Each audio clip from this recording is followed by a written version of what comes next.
Welcome back to my upstairs office, where I very seldom record videos.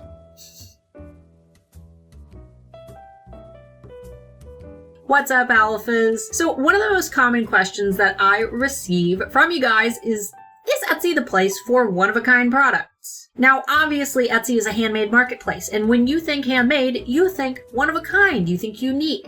But unfortunately, over the last few years, getting seen on Etsy when you create one-of-a-kind products is a little bit hard. It's also why we don't really recommend my own Handmade Alpha Academy for sellers who create only one-of-a-kind products. Now, it's not that we have anything against one-of-a-kind sellers. In fact, most sellers get their start creating things that are one-of-a-kind. I did. In fact, most of my jewelry was one-of-a-kind when I first started. The main problem with one-of-a-kind products, though, and the reason that Etsy has a lot of trouble with one-of-a-kind products, is that you can't generate a bestseller. You cannot have a product that sells over and over again. And the reason that that is an issue is because Etsy's algorithm that they use in order to rank products in search heavily relies on that product selling. They want to be able to see the type of product that customers are buying over and over again. So, for example, if I'm selling this mug on Etsy and I have this mug listed and it sells and that mug pops back up in search and someone buys it again, Etsy's getting positive signals that a lot of people really like this particular mug. Therefore, if someone were to search for blue mug on Etsy, Etsy would be able to recommend this blue mug to more shoppers because shoppers have had a great history in buying and leaving positive reviews on this particular blue mug. Therefore, Etsy is going to continue recommending that blue mug. However, if I, as a seller, only create one of these mugs and that blue mug completely sells out and I never relist it, this listing is gone. It is now completely gone. It is not listed in the marketplace. There is no way for customers to engage with this listing. There's no way for customers to purchase this listing again. And there's no way for customers to find this listing in search. Since this listing is completely gone after it has been purchased, it has no way to build a listing quality score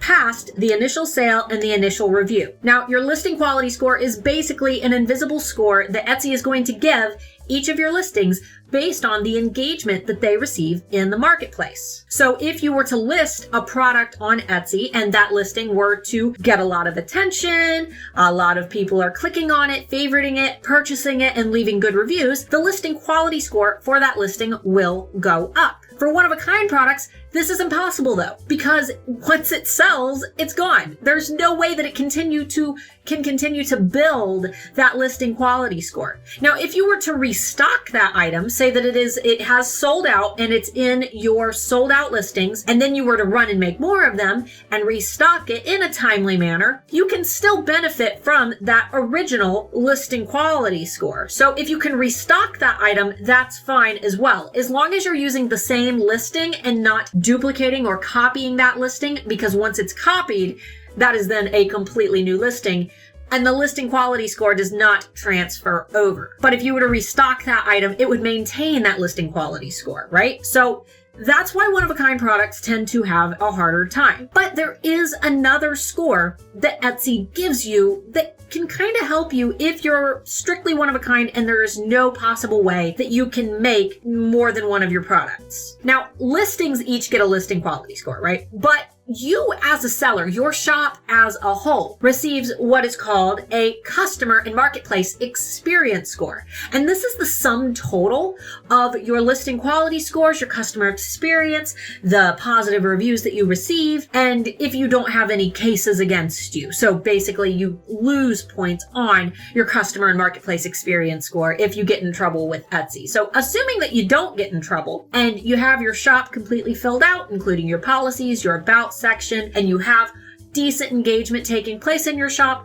products are selling, and you are getting positive reviews, you can build up a customer and marketplace experience score that can sometimes help to boost you in search. However, when you're first starting out, it's really hard to start with nothing, right? It's like needing credit to get a credit card. You want to get your first credit card, but you don't have any credit, and you want the credit card to help build your credit, but you don't have enough credit to get the credit card. It's kind of the same thing. If you don't have any traffic coming into your shop because you don't have a customer and marketplace experience score yet, then it's really hard to build that initial customer and marketplace experience score. So I've got 2 tips that might help you out. The first tip for one-of-a-kind sellers, and what I personally did, was I drove my own traffic. Okay, I created an email list.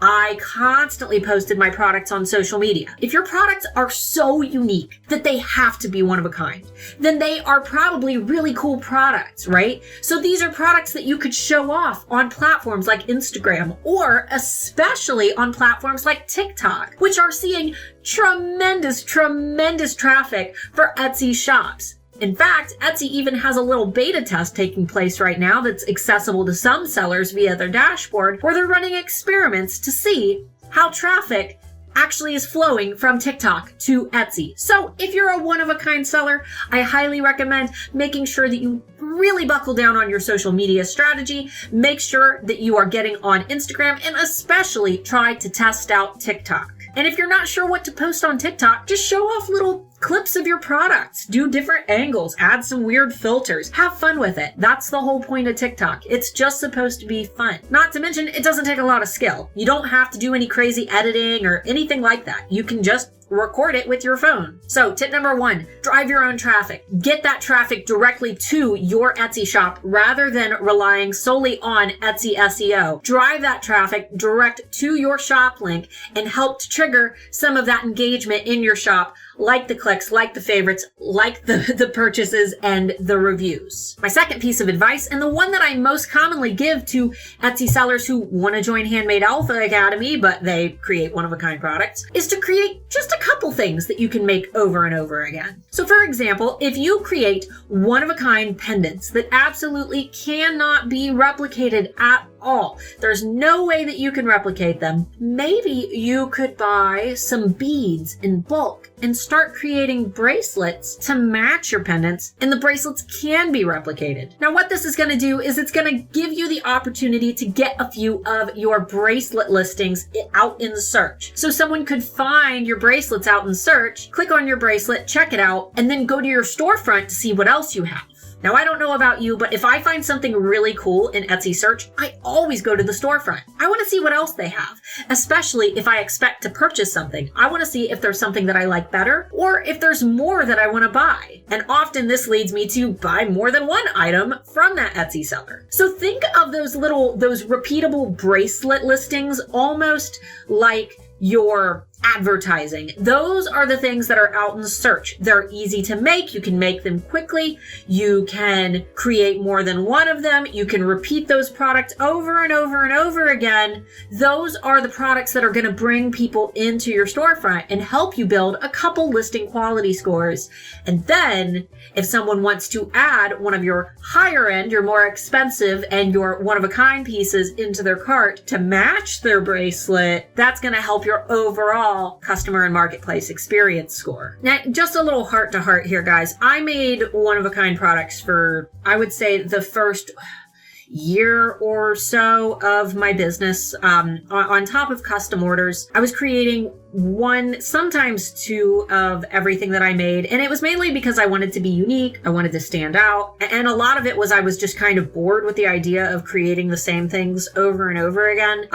It lasted for a year or 2. And after that, I got really burned out. I got burned out trying to come up with new ideas. I got burned out having to create a completely new listing and do all of the keyword research for every single listing and photograph every single item. And it got really tiring after a while. So for those of you who are new, I get it. I completely get wanting to create one-of-a-kind products. I still do it occasionally. I do recommend, for your own sanity, if possible, to try to create some products that can be reproduced or closely reproduced, because it really does burn you out after a while. Even if you think that you love it, even if you think that you could never get tired doing it, 10 years down the road, creating one-of-a-kind products, it's not as scalable as having a repeatable product line where you always know what you're going to make, You've already got photos ready to go because you're creating the same thing over and over again. You're able to get repeat reviews on a singular product, and you're able to advertise over and over the thing that you know has a great track record. You already know that this product is loved by customers and you know that it's going to sell. It's your sure thing. It is your thing that you know, no matter what,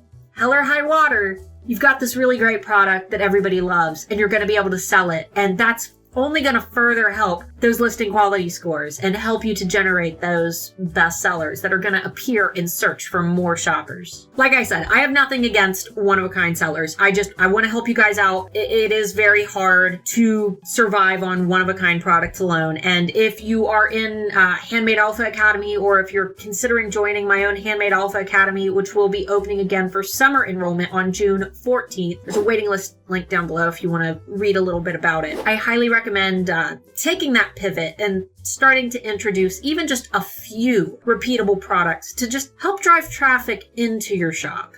I try to be that coach that doesn't just blow smoke and who tells it like it is. I see a lot of you guys struggling. I see you struggling. I get emails, I get comments, I get posts in the Handmade Alpha Facebook community of some of you saying, how do you keep up with it all? I'm so tired. I've got kids who are homeschooling because of COVID. I can't keep up. I can't get found in search. What do I do? And I just want you guys to know that, yeah, I went through it. It is absolutely time consuming and very, very tiring. But repeatable product lines, they're the easy way out. And it's what Etsy likes. It's what the algorithm likes. And to be perfectly honest, it's what customers like. They like to be able to see that other customers have purchased that exact thing and have left positive reviews on it. So there's a little bit of social proof in there that kind of encourages more people to buy. It's good all around. I do really respect those of you who create everything one of a kind. I know that there are some of you who can't repeat your products depending on the components, the time that it takes to make them, or just the nature of the product. But if there's any way that you can repeat them, if you're a painter and you can scan your paintings and have them printed on, maybe on nice cardstock, or maybe you can have them turned into magnets or buttons or mugs even. Those are repeatable products that you can stem from a product that was at one time one of a kind. So that might be an option as well. All right, guys, thanks so much for watching. If you enjoyed this video, be sure to give it a thumbs up because it really, really helps the algorithm on my side. YouTube has an algorithm just like Etsy does. Click the bell icon if you enjoy my content and you don't want to miss my future videos. And make sure that you subscribe to my channel if you haven't already, because I create tons of Etsy content. Not to mention, I go live on Fridays during our weekly episode of the Friday Bean, where I answer your questions. Oh, and make sure that you grab my 2021 marketing calendars down below. Those are free. It's a PDF. You can print them, hang them up in your office, and those will help you to plan your product lines, know when to market,